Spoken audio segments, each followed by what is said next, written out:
Oi pessoal, quem fala é o Luiz, estudante de Engenharia de Computação do Instituto Federal Sul de Minas, Poços de Caldas, e hoje, com meu parceiro de projeto, a gente vai explicar como desenvolvemos um Teremin usando um LDR. A prototipagem foi feita no Proteus e a confecção da placa foi feita com parceria do Laboratório Maker do próprio campus. Primeira parte, vamos explicar como foi feito o esquemático no Proteus e quais componentes foram usados. Uma breve contextualização, o Theremin é um instrumento eletrônico que não precisa você estar em contato com ele para você tocar. O músico não precisa estar em contato. Ele funciona com o eletromagnetismo e a capacitância das antenas para saber qual é a frequência e qual é a amplitude que o som tem que sair. Você consegue modular som, você consegue produzir música sem tocar no instrumento.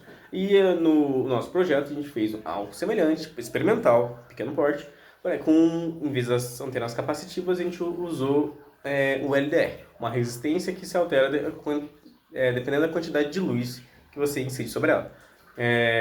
Como funciona o parâmetro geral do projeto? O objetivo geral do projeto é você conseguir modular o som pela quantidade de luz que incide no resistor. Então você pode tampar mais luz, tampar menos luz no resistor para você modular o som. E ele é dividido em blocos que cada um tem um objetivo menor, que no todo vai somando para produzir o objetivo final. O primeiro bloco vai ser esse daqui, que eu estou passando o mouse, é o bloco de amplificação de frequência. Ele funciona com esse LDR, uma chave conectando ele e uma resistência, uma capacitância. Talvez você já tenha visto, mas para quem não viu, para quem já viu, esse 555 está na configuração astável. Então ele vai produzir uma onda quadrada e o período dela é pela equação desses três componentes aqui. De um resistor que estaria nessa posição, do R2 e de uma capacitância. Aqui, como que a gente pode alterar a frequência pelo LDR? O LDR, a resistência vai variar a quantidade de luz. Então, se a gente trocar o R1 por um LDR, o período da onda vai se alterar. E é nisso que se baseia o projeto. Então, é nisso que baseia você alterar, modular a frequência que esse 55 trabalha. Depois desse 555, ele vai mandar a saída para um outro 555, o segundo estágio, que ele altera a amplitude do sinal. Se o sinal é mais baixo, o sinal mais alto. Então, ele também funciona na mesma base, ele está na configuração astável, e ele vai funcionar com o R1, o R2 e o C, da mesma forma do astável. Mas em vez do R2, agora a gente tem um LDR, que aí funciona do mesmo princípio do primeiro, você consegue controlar quanto de amplitude vai sair o sinal. Terceiro estágio de amplificação, que é o amp-op, na configuração não inversora, e o transistor. Funciona como um amplificador, nesse caso. Como funciona o amp-op? O amp-op está na não inversora, então a fórmula dele de amplificação é RF sobre R1 mais 1, que nesse exemplo aqui está 10K sobre 10K mais 1. Ou seja, amplificação de 2, o sinal que sai do segundo 555 é dobrado, mas sempre tem que tomar cuidado. Na prática, a gente pode mudar esse RF por exemplo, um potenciômetro para você controlar quanto que ele vai ser amplificado, mas sempre lembrar que um amp-op pode ser saturado. Então, qual que é a saturação dele? É o VCC menos 1. Tem que tomar cuidado. Se você alimentou com 9, a amplificação dele não vai passar de 8, senão ele vai saturar. Continuando no terceiro estágio, ele passa por um transistor e aí passa pelo buzzer, jogado pelo buzzer, no emissor.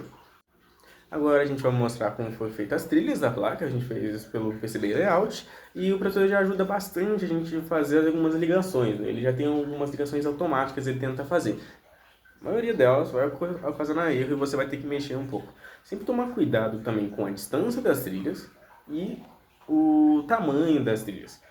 Pelo orientador da matéria, ele recomendou um T40, mas na internet eu vi também que um T20 para alguns componentes perto do CI é aceitável. E aqui percebe-se que os traços azuis são as ligações por baixo da placa e os traços vermelhos são as ligações por cima da placa. Pela quantidade de ligações que teve nesse projeto, não consegui fazer tudo por baixo. Então a gente teve a ligação, que é essa de vermelha, por cima, que pode ser soldando um fio lá por baixo do CI, dá tudo certo. Uma ferramenta legal que o Proteus também tem é você ver o 3D da sua plaquinha. Então você consegue girar aqui, ver como está ficando as ligações. E esse foi o projeto que a gente fez, essa foi a concepção do projeto que a gente fez antes da montagem. Percebe-se aqui, ó, uns furinhos aqui para passar os jumpers, né? Os jumpers por cima, os LDRs, o transistor. Tomar cuidado sempre, na internet fala para sempre deixar espaço atrás do transistor, porque ele pode aquecer, mas um buzzer, um alto-falante não aquece. Então, nesse caso, não seria necessário, mas é bom ter. A última parte, a gente vai mostrar algumas imagens e vídeos como ficou o nosso projeto final. A gente fez no protoboard as ligações, tá? Uma das principais dificuldades que a gente teve foi a alta quantidade de ligações, que pode vir a confundir uma entrada do CI, que são muito próximos. Tomar cuidado sempre de curto-circuito, tomar cuidado sempre também em não confundir o VCC e o GND na protoboard, que porventura pode acontecer. Acho que é só. Infelizmente, tentamos fazer o modelo da plaquinha 3D se tornar realidade, né? Mas, infelizmente, por causa da alta demanda do Baker, não foi possível entregá-la a tempo.